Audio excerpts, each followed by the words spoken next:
Hey everyone, I'm Erin and this is the Cardboard Republic. Every month we do a haul video where we talk about all the games that we got in during the course of that month. After Gen Con every summer, usually in August, we talk about all of the games that we got in during Gen Con. This is our annual Gen Con haul for 2018. It's a big one. We're gonna break it down. Okay, this is what we're gonna do. If you know our website at all, you know that we categorize games according to the type of player that they appeal to. So strikers love games that really go like right for the heart of another player. Things with a lot of strategy and a lot of competition, a lot of aggression. Socializers like games that you can play with your friends while you're chatting. We do this for every game that we play, and we decided for this haul, we're going to break it down by category, by player type, archetype. So we are going to start off with Architect Games. Here we go. All of these games come with one important caveat, okay? We have not played most of them. There are a few that we played before doing this. So the category that we lump them into might change after we play them and realize that we were totally wrong to begin with. We're gonna start with the Architect games though, like I said. So architects love games that let you build up something. They love a good tableau builder. They love to see whatever it is they're doing expand across the table. And they really hate to lose things. So a good architect game, just for reference, is something like, well, we're gonna get to it. We're gonna get to it, but it's Expansivity. But we're gonna get to it. Okay, first is the networks. So we have the network executive and we have Teletime. Teletime is a kind of quick little expansion that adds British themed TV shows. Executives is a full-size expansion. It adds network executives with their own quirks that you have to work around. It also adds pilot seasons to the beginning of the game. So yeah, there's just a lot more going on in executives, but Teletime is a quick expansion that you can add into anything. And then we have Carson City and Capital City. So Carson City is a little bit more serious. They're both city building games set in the Wild West. Carson City involves a lot of card placement. You have to think very carefully about what you're doing, whereas Capital City is fast-paced, a little bit lighter, but still involves building your city out. In both games, you try to have the best, most successful, and most lucrative city at the end of the game. King Domino, Age of Giants, is an expansion to King Domino or Queen Domino. It lets you play with a fifth player, and it adds some new little components in there. Lowlands is an interesting mix of a game, right? So on the one hand, you're trying to build up your own flock. On the other hand, you're trying to protect your village from the ocean and from flooding. You have to balance this as a player and devote some of your workers towards your flock and some of them towards building these walls. It seems really interesting as a worker placement kind of style game to have to split your interests like that. It's also remarkable for this sheep in the lower left corner who has some serious bedroom eyes. Council of Four has some Alice in Wonderland style art going on, but beneath that, it's a game about political power. You're trying to sway the council of your city as well as the queen. You're trying to get them some power so that they can return the favor. That's about all I know so far. I was really taken in by this art. I think it's a really interesting style, right? Because the game itself seems kind of like it's a pretty cut and dry political game, but then you have this style art, and art can really make or break it for me, so I'm curious to see how this one plays. Dragon Castle is like Mahjong for modern hobby gamers, right? So you have these Mahjong tiles that you're trying to create sets of, and when you create sets of them, you build a temple on top of those sets, and that gets you points, and it looks beautiful, and it sounds really cool when you shake the box, and I'm excited. This would make a fantastic Christmas present, I think. I don't know how it plays. Maybe it's the worst game ever. Provided it's not the worst game ever, this would make a great present because you put it under the tree, all wrapped up, and the kid like shakes this and it sounds so satisfying, but also kind of like something's broken, but it's probably not. It's probably fine. In Warsaw, City of Ruin, you are a mermaid rebuilding Warsaw. I've been told you're not technically a mermaid. It's just that your little player piece is a mermaid, and that's close enough for me. You're a mermaid.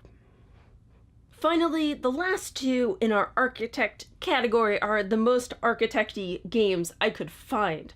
There is Manhattan and Expansity. These are both 3D building games where you are creating the city in front of you level by level, and it is so cool. And I'm totally an architect player. I love architect games. I love building things, and these games are so much fun.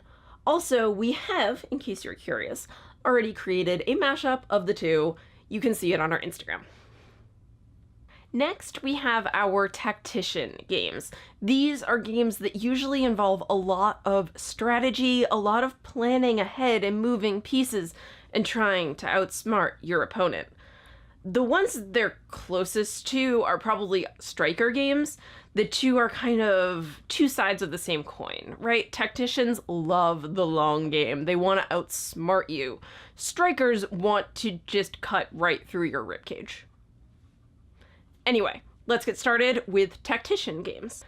First up, we have Professor Treasure's Secret Sky Castle.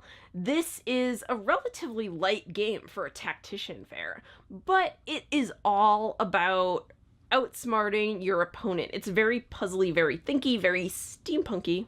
Not that that's necessarily a tactician thing, but you know, that's what this is. Symphony No. 9 and Wendake are completely unrelated when it comes to theme, but they are very, very related mechanically. They're both traditional tactician games. They involve a lot of moving parts, a lot of thinking. In Symphony No. 9, you are a patron of the arts trying to figure out who is the best musician and, you know, to sponsor them. Become their patron, get a lot of points, get a lot of accolades. In Wendake, you are the chief of a Native American tribe. You're trying to manage the tribe as best as you can. So, like I said, completely unrelated in terms of theme, but actually the way they play is relatively similar. Kashgar Merchants of the Silk Road is an interesting game that has a little bit of hand management, but when it comes down to it, it's about chaining together a series of cards to do different things. And I mean, it's the Silk Road, which is actually a really thematic tie-in for this mechanic, where you're creating this convoy almost of cards. And I think that's really cool. And also there's a cute donkey on the boards. Hardback and Shogunate are another two games where thematically super different. As you can probably tell by the names, this one's about books, this one's about Japan. But both games are about hand management. That is why they are tactician games. They require a lot of thinking, a lot of puzzling, a lot of moving things around in your hand and trying to outsmart your opponents. Most Wanted is kind of another hand management game, actually, but this one has you creating a series of little poker hands and playing them to try to rob banks and stagecoaches and other Western-themed things. Space Base and Horizons are two space-themed games. Both of them have you as a player managing your own little tableau as well as interacting with a central stockpile. In Horizons, that's a central planet field out in the middle that you are building up as you go and then building on. In Space Base, that is a set of ships that are in the middle of the player area that you are trying to use to upgrade your own components. Both of them I have actually played already, and they were really, really fun, but I want to try them with more than 3 players because that was not working out so well for us. We ended up in kind of a stalemate. Blue Lagoon is a relatively simple game for this genre. right?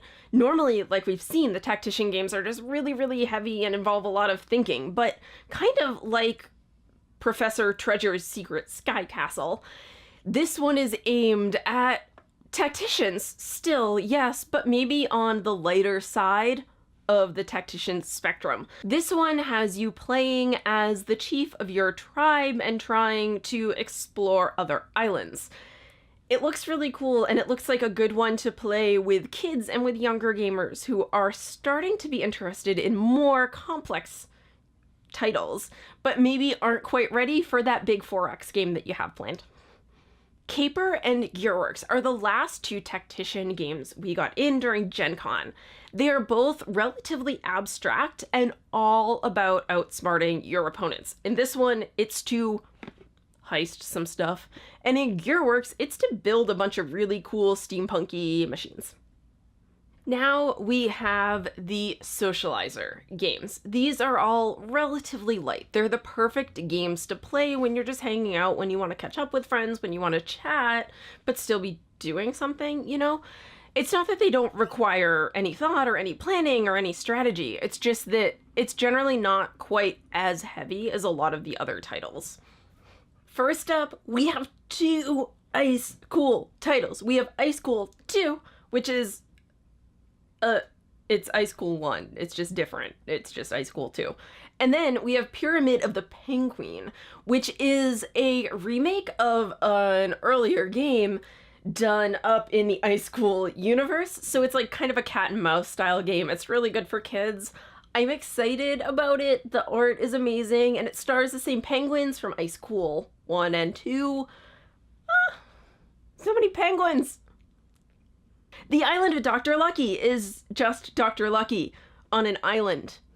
You're still trying to kill him. He's still very lucky, and it's hot out. Flotsam Fight is a tiny little game, like, about saving a bunch of treasure from a sinking ship.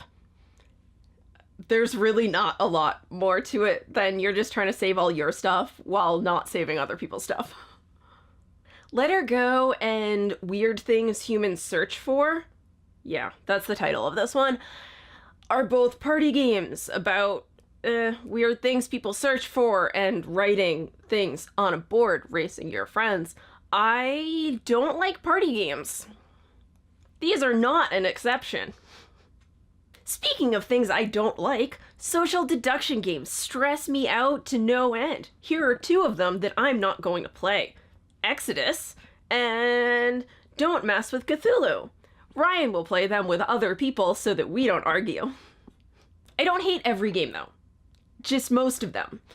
But I really, really like escape room games, except for the Nautilus Trap, which I will never speak of again.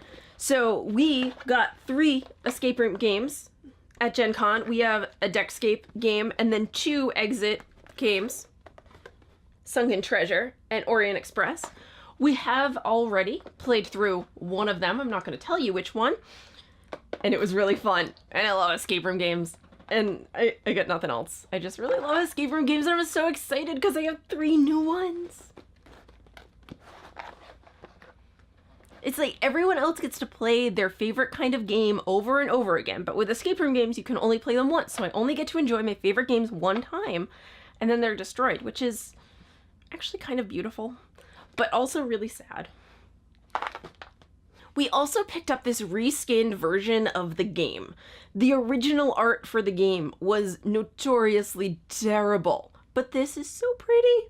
And I hadn't played it before. It came out last year, I think, maybe even earlier, but this Gen Con was the first time I actually sat down and played the game, and I really liked it. It was difficult and it forced you to make hard choices, and there weren't any good options ever, and everything was terrible, and it was so much fun. I love destruction. Welcome to and Penny Papers are 2 roll and write style games, although Penny Papers actually has you rolling and Welcome to has you flipping cards. In Welcome to, you're doing that to build an awesome suburb, and in Penny Papers, you are exploring a lost valley. I I generally like roll and write games. They're pretty fun.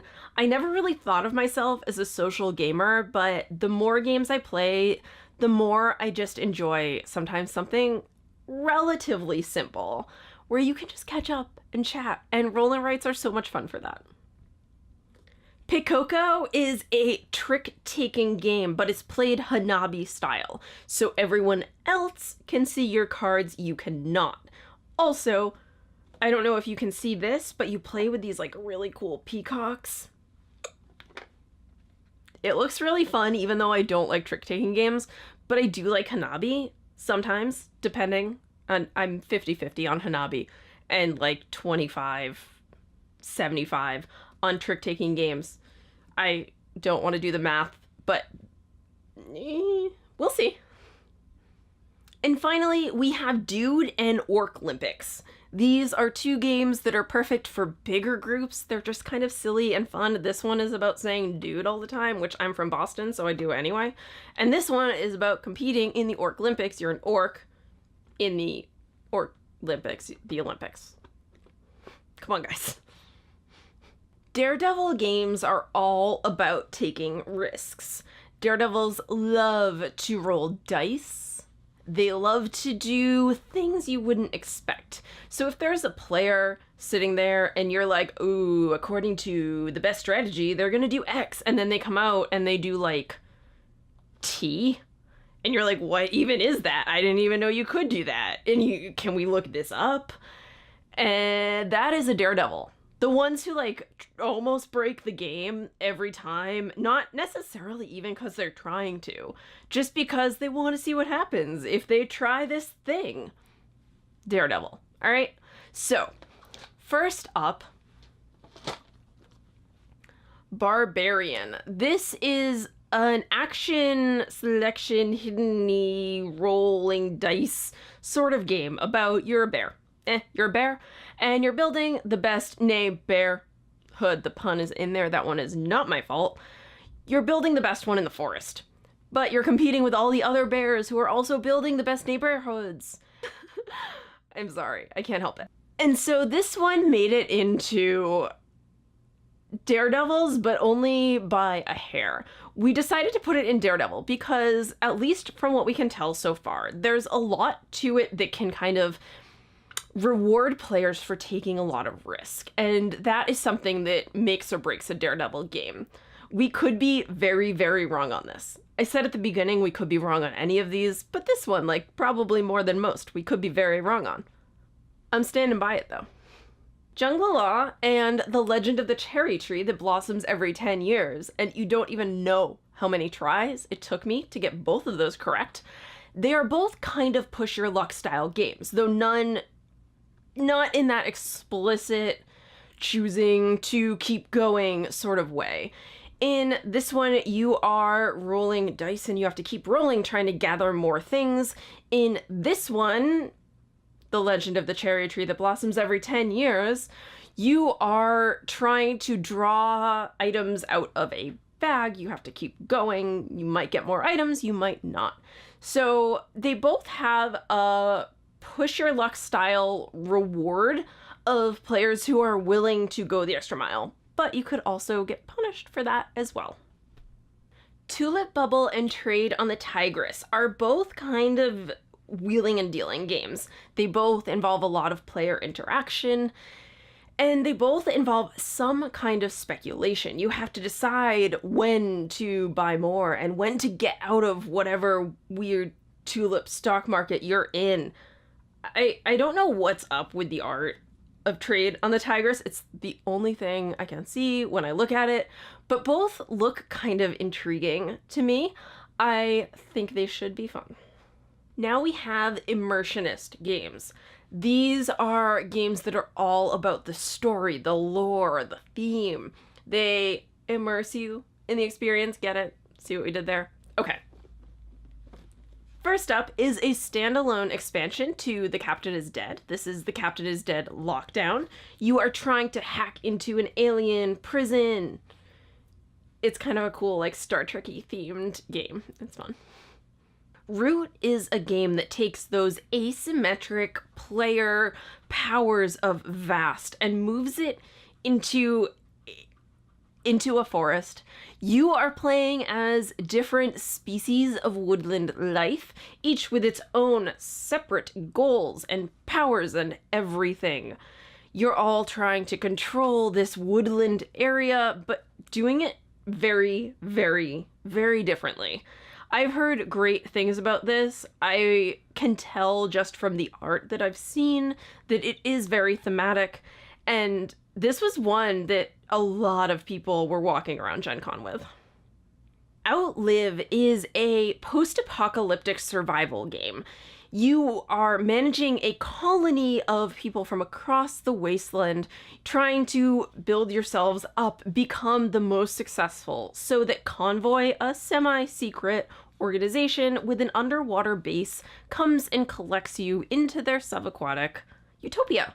If there's anything I've learned from the BioShock games, it's that subaquatic utopias are great, and we should all go to them. Fairy Tale and House of Danger are both games about creating a narrative of sorts. In Fairy Tale, it's a fairy tale. In House of Danger, it's a ridiculous choose-your-own-adventure novel. The Rise of Queensdale is a legacy game about building a city that isn't Charterstone. I'm excited. The games play a little bit faster than Charterstone does, probably more in line with Pandemic Legacy, like 45 minutes, maybe an hour. So you can probably knock out a couple games in one game day or game night, which makes this really appealing because I love legacy style games, but finishing them takes literally forever. Detective is a modern-day Sherlock Holmes consulting detective. You are a detective or a team of detectives, if you're playing this with your friends, going around this little city solving all sorts of crimes. You have to look things up in the database. Sometimes you have to Google things. I really, really like this. It's so thematic and it's fun, but it is long. Like, you need to be invested. This is what you were doing for an afternoon. Our last archetype is the striker. These are the gamers who are so competitive, so aggressive. They like games that let them go right for the win. They don't want side quests. They don't care about extra points. They just want to do the main thing as long as the main thing is taking over everything. So let's get started. Raids and Way of the Panda are probably the two least confrontational games in the striker category as of right now. In Way of the Panda, you are the leader of a panda clan. You are sending out your warriors. In Raids, same deal, but you're Vikings, not pandas. I guess you could be both. Either way, in both of these, it's more about blocking your opponents than it is about really running straight for victory, but they are still pretty confrontational when you compare them to games in other categories. Aegis and Cerebria are both area control games. Cerebria is enormous and really, really heavy. So we're gonna do this quickly. Okay, Cerebria is all about controlling different emotions inside of one person's brain. Aegis, you are controlling different robots. They group together like... No, what were the robots that grouped together? Was it Transformers? Sorry, I don't know my giant grouping together robots very well. My bad. Cerebria, we had a chance to play an earlier version, and I am really looking forward to seeing the beautiful final one. Same deal with Aegis. This is actually pretty cool for me to be holding both of these games because we saw earlier versions of them when they were still like in the works. And I love seeing finished copies, but okay, so heavy putting them down.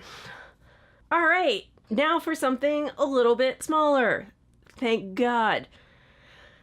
Hanamakoji and Keyforge are both relatively simple when you compare them to things like Cerebria. Two-player focused games. In Hanamakoji, you are trying to win the favor of a selection of geishas.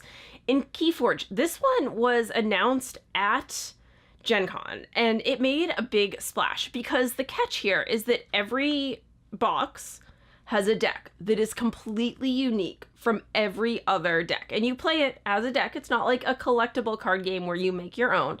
You play this, the deck that comes in this, as your deck out in the game. Some of them are going to be great. Some of them are not going to be great because they're all randomly generated. You should look up more about that if you're interested in Keyforge, because I don't have a ton of time here to go really into it. But it's an interesting twist on the living card game and collectible card game genres. I hate two-player tactical fighting games. Here are two of them: Legend of Korra Pro Bending Arena and War Chest. Both of them involve you and another player. In my case, it's usually me and Ryan sitting at a kitchen table battling wits for like ever. And anyway, I find them really boring and I don't like them at all, but here are two that we got that Ryan is going to play with his other friends. Rise of Tribes and MOA are both lighter area control games. They still involve you trying to take as much territory as you can, but they're not quite as lengthy or complex as some of the heavier games we've talked about.